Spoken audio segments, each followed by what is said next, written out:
Very good morning to all of you. मैं Vikram, PGT commerce, आप लोगों का बिजनेस स्टडी टीचर। स्वागत करता हूं बेटा आज का आप सभी का अपनी आज की बिजनेस स्टडी क्लास में।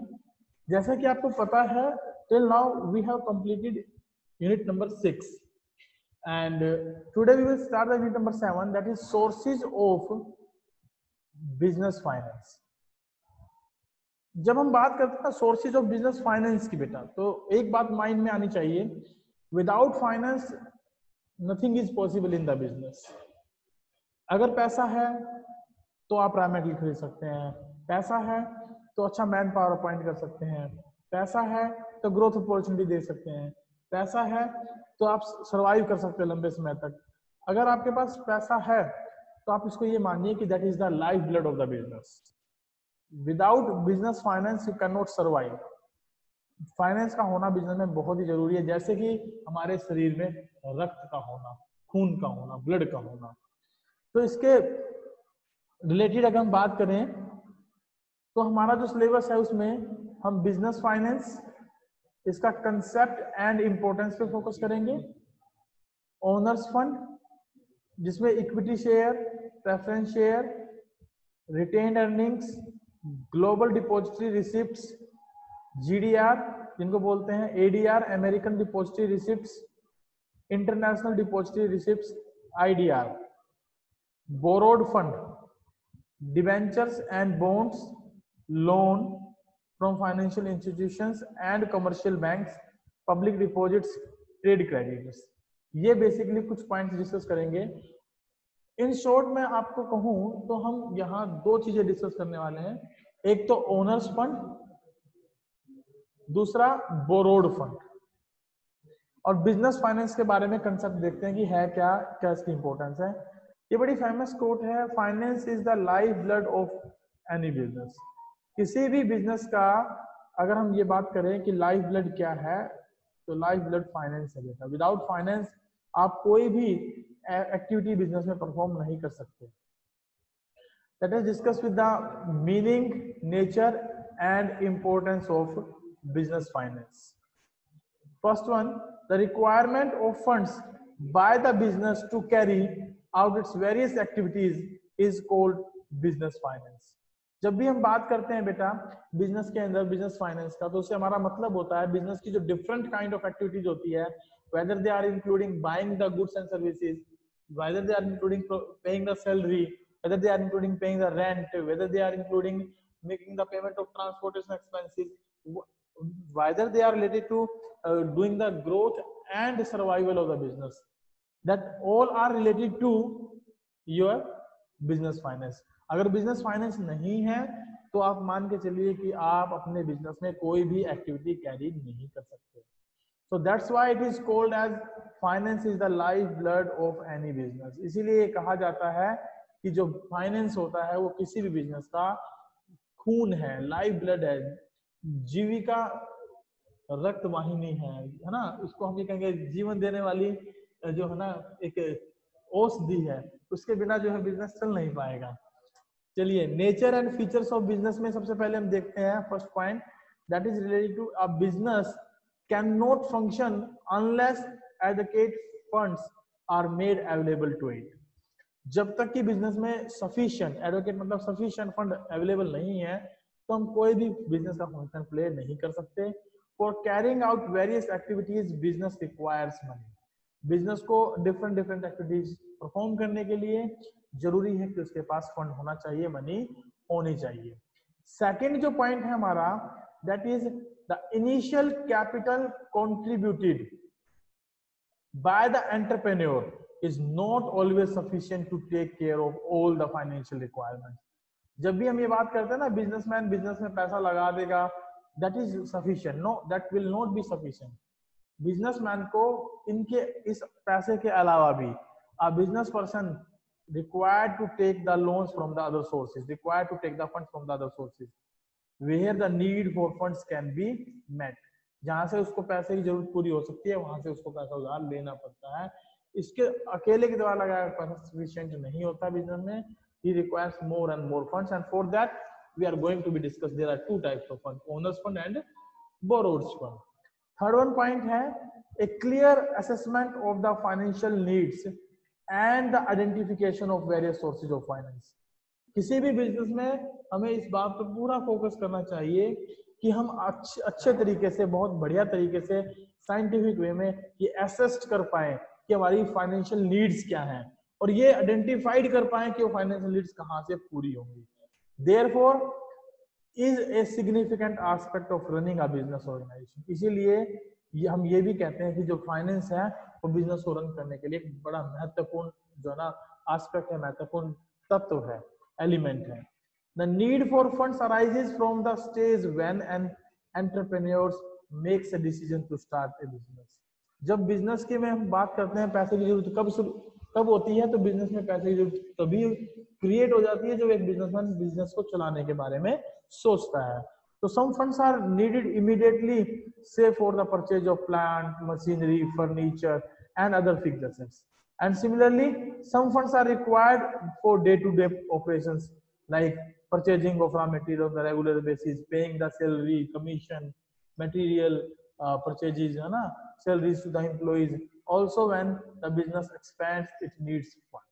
और उस वक्त भी पैसे की जरूरत पड़ती है जब बिजनेस को अपने आप को ग्रोथ करना होता है, एक्सपेंड करना होता है।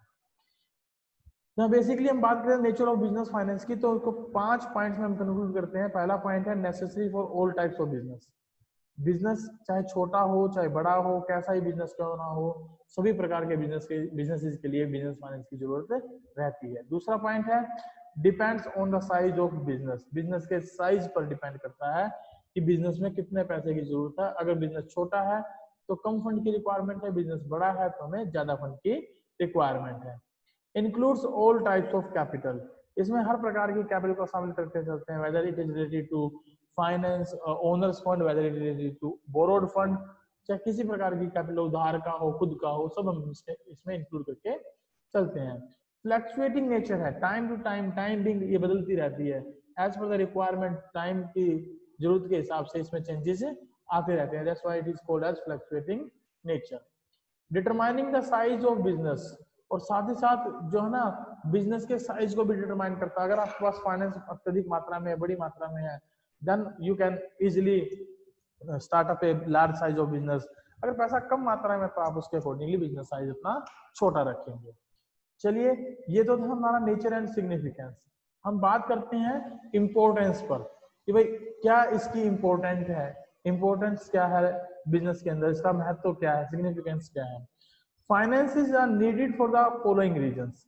किन कारणों से हमें पैसे की जरूरत होती है वो कारण हम यहाँ डिस्कस करने वाले हैं। पहला कारण है बेटा फिक्स्ड कैपिटल रिक्वायरमेंट्स। बिजनेस में दो प्रकार की कैपिटल की जरूरत होती है बेटा, एक तो फिक्स्ड कैपिटल की जरूरत होती है और एक वर्किंग कैपिटल की जरूरत होती है, ध्यान रखना। जब हम बात करते हैं बेटा फिक्स्ड कैपिटल रिक्वायरमेंट की, तो वहां पर हमारी बात आती है investment in the long term assets. Business में लंबे समय के लिए जो बिजनेस में हम एसेट्स परचेज करते हैं उनमें लगाया गया पैसा फिक्स्ड कैपिटल रिक्वायरमेंट को जो ना जन्म देता है, उसका कारण बनता है। दूसरा वर्किंग कैपिटल, जिसका मतलब होता है डे टू डे एक्टिविटीज को परफॉर्म करने के लिए जो पैसे की रिक्वायरमेंट होती है, that is called as working capital. Further भी अगर हम क्लासिफाई करना चाहें तो वर्किंग कैपिटल को दो पार्ट्स में डिस्ट्रीब्यूट कर देते हैं बेटा।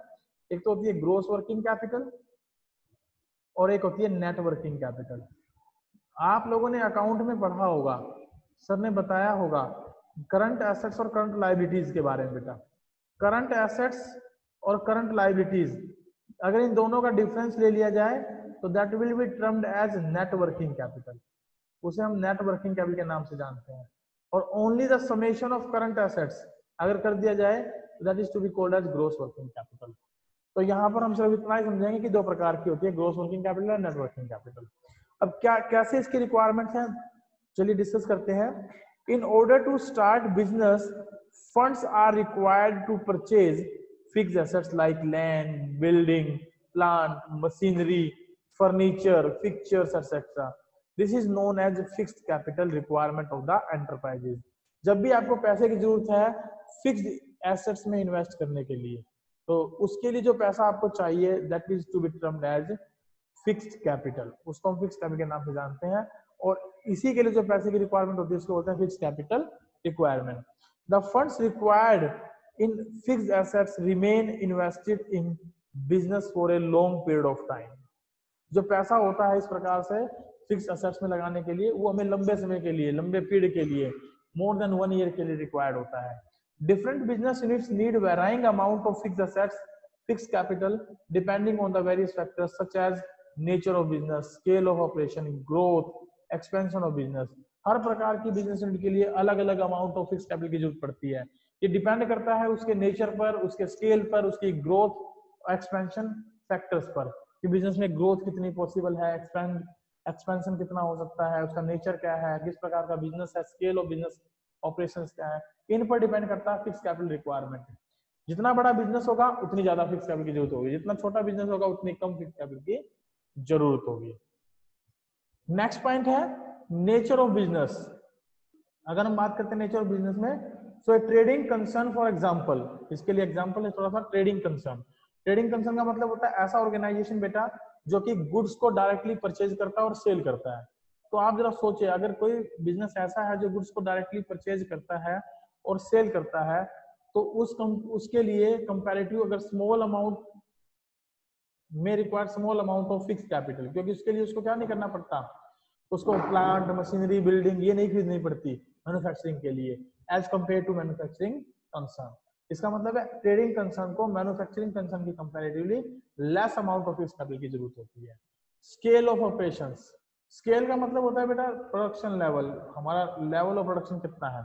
अगर हम कहते हैं कि फिक्स कैपिटल की रिक्वायरमेंट जो है ना ज्यादा है, इसके लिए जो कि लार्ज एंटरप्राइजेज होते हैं कंपैरेटिवली टू स्मॉल एंटरप्राइजेस। क्यों?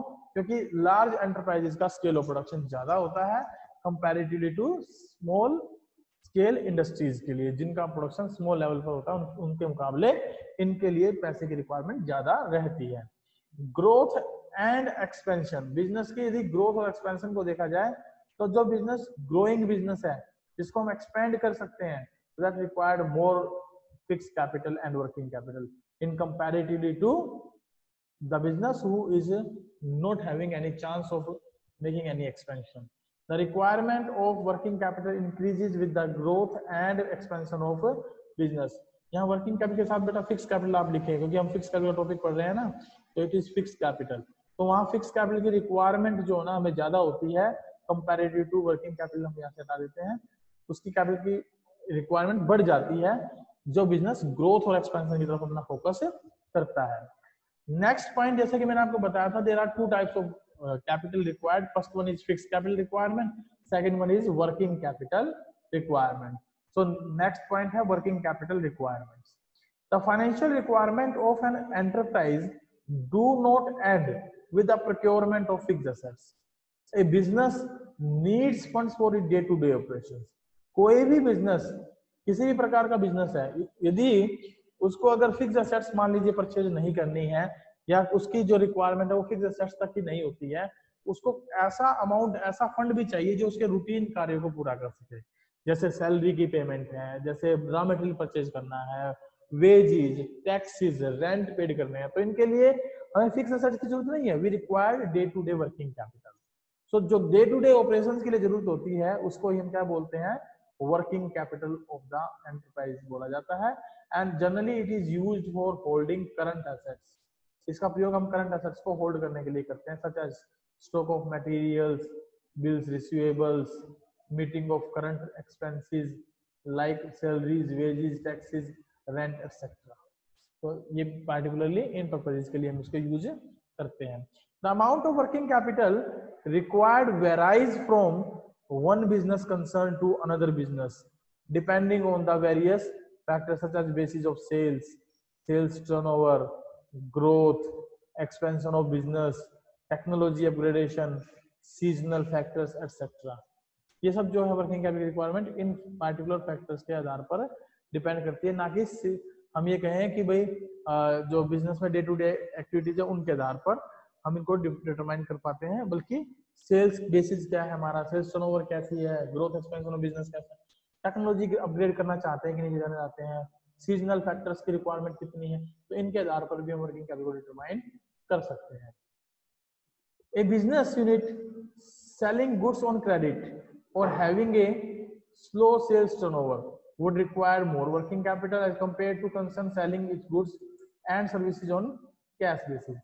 जो बिजनेस उधार में सामान बेचता है उसके कंपैरेटिवली जो नगद में सामान बेचता है उसको वर्किंग कैपिटल की रिक्वायरमेंट कम रहती है, क्योंकि उसका जो टर्नओवर है वो स्पीडियर है, तो उसको जो भी गुड्स वो बेचता है वो वेरी शॉर्ट टाइम में जो कैश में कन्वर्ट हो जाता है या कैश में ही बेचता है, कैश में ही सेल करता है। नेक्स्ट पॉइंट है the requirement for working capital increases with growth and expansion of business. जैसे जैसे बिजनेस की ग्रोथ एक्सपेंशन होता है तो हमें कैपिटल की रिक्वायरमेंट तो होती है, सैलरी जो है वो पार्टिकुलरली वर्किंग कैपिटल जो उसको इंक्रीज होना चाहिए।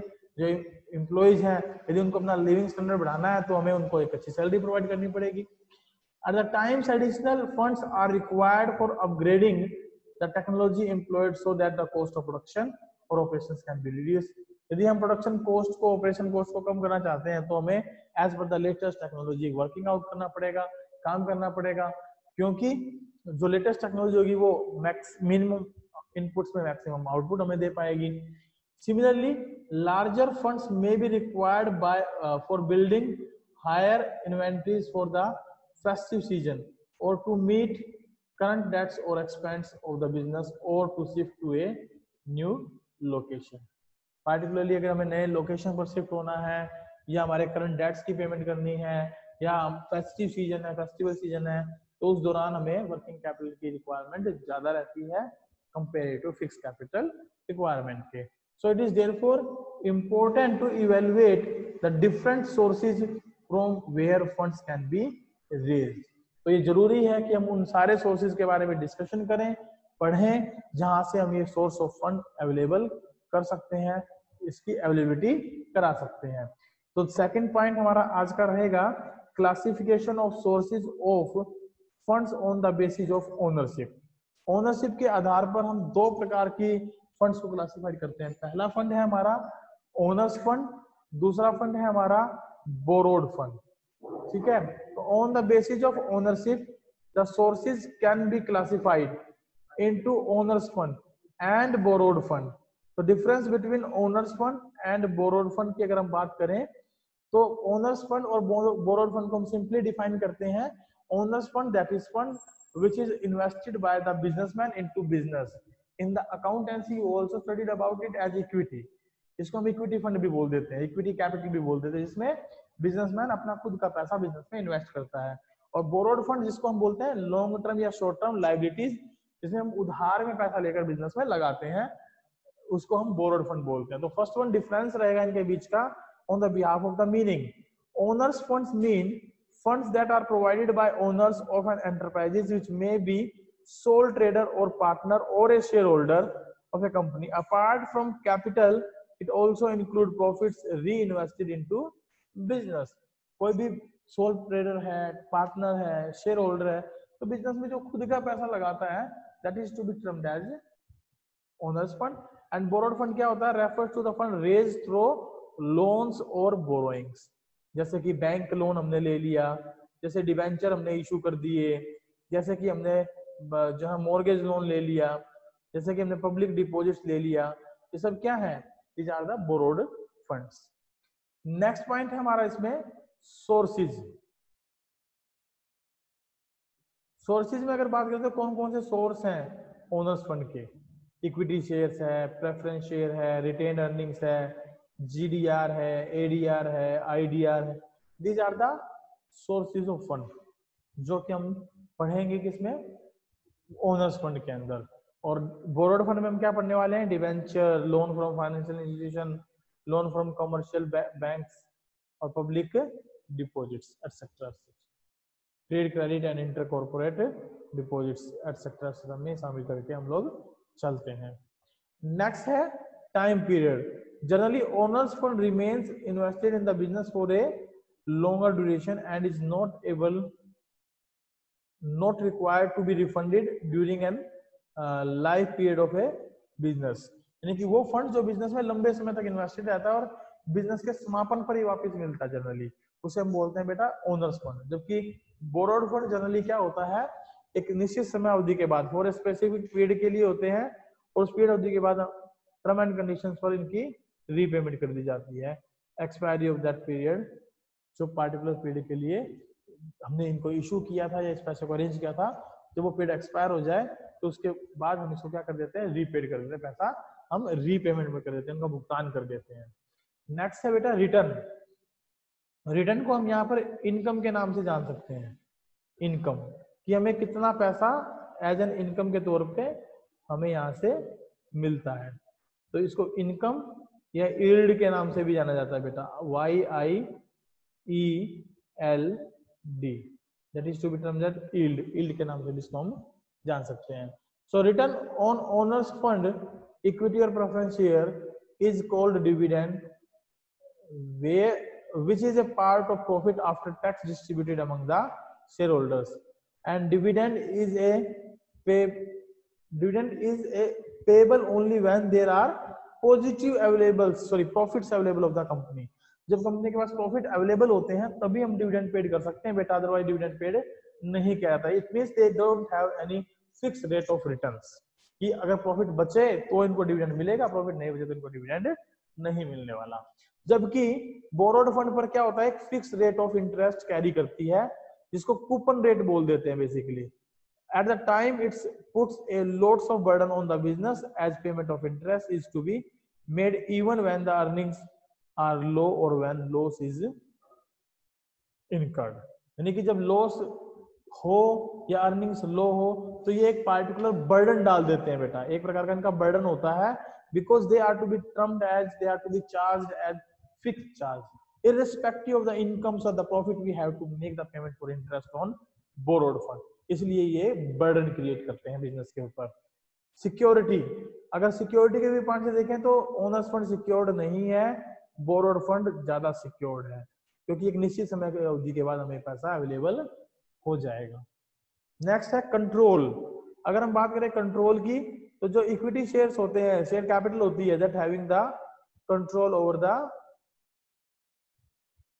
मैनेजमेंट, जो तकरीबन बिजनेस का जितना भी ओनरशिप है उसको वो एक्वायर कर लेते हैं, मैनेजमेंट में उनकी हिस्सेदारी रहती है। जबकि बोरोड फंड में कोई राइट ऑफ कंट्रोल कैरी नहीं होता, उनको किसी प्रकार का मैनेजमेंट राइट नहीं होता कि वो मैनेजमेंट में पार्टिसिपेट कर सके। नेक्स्ट पॉइंट हम लोग बात करेंगे बेटा, various sources of owner's fund concept. अब हमने बात की डिफरेंसेस के बारे में, ओनर्स फंड और बोरोड फंड क्या होते हैं। अब वन बाय वन करके हम ओनर्स फंड कौन कौन से हैं उनकी एक्सप्लेनेशन देखेंगे, और बोरोड फंड कौन कौन से हैं उनकी एक्सप्लेनेशन देखेंगे। तो मैं आज केवल आपको नाम से परिचित करा देता हूं कि ओनर्स फंड में क्या क्या आता है और बोरोड फंड में क्या क्या आता है। नेक्स्ट क्लास में हम लोग क्या करेंगे, इनके बारे में डिटेल डिस्कशन करेंगे। तो पहला पॉइंट है इक्विटी शेयर, दूसरा पॉइंट है प्रेफरेंस शेयर बेटा, ठीक है, इसकी मेरिट्स डिमेरिट्स पढ़ेंगे हम लोग। फिर दूसरा पॉइंट है प्रेफरेंस शेयर्स, फिर इसके मेरिट्स फीचर्स पढ़ेंगे हम लोग। फिर उसके बाद तीसरा पॉइंट पढ़ेंगे बेटा रिटेन्ड अर्निंग्स, फीचर्स और मेरिट्स पढ़ेंगे। फिर हम पढ़ेंगे बेटा ग्लोबल डिपॉजिटरी रिसिप्ट GDR, इसके बाद देखेंगे ADR अमेरिकन डिपॉजिटरी रिसिप्ट, उसके बाद देखेंगे इंडियन डिपॉजिटरी रिसिप्ट्स, और फिर उसके बाद हम बात करेंगे बेटा various types of borrowed fund. और बोरोड्स फंड में हमारे पास क्या क्या आएगा, debentures and bonds, features and its merits, thereafter loan from financial institution, इसकी features and merits. Thereafter हम बात करेंगे इसके बारे में loan from commercial banks, features and merits, trade credit और इसकी features and merits. Last one रहेगा हमारा public deposits, features and merits, और उसके बाद रीकैप चलेगा। और thereafter at the end हम लोग क्या करेंगे बेटा, इसमें कुछ क्वेश्चंस आएंगे, उन क्वेश्चंस के बारे में डिस्कशन करेंगे। सो मेरी तरफ से आपका जो होमवर्क है वो क्या है, आप इस चैप्टर के नोट्स बनाएं और बाय द इवनिंग मैंने जितना आज आपको पढ़ाया है उतना मुझे सेंड करें।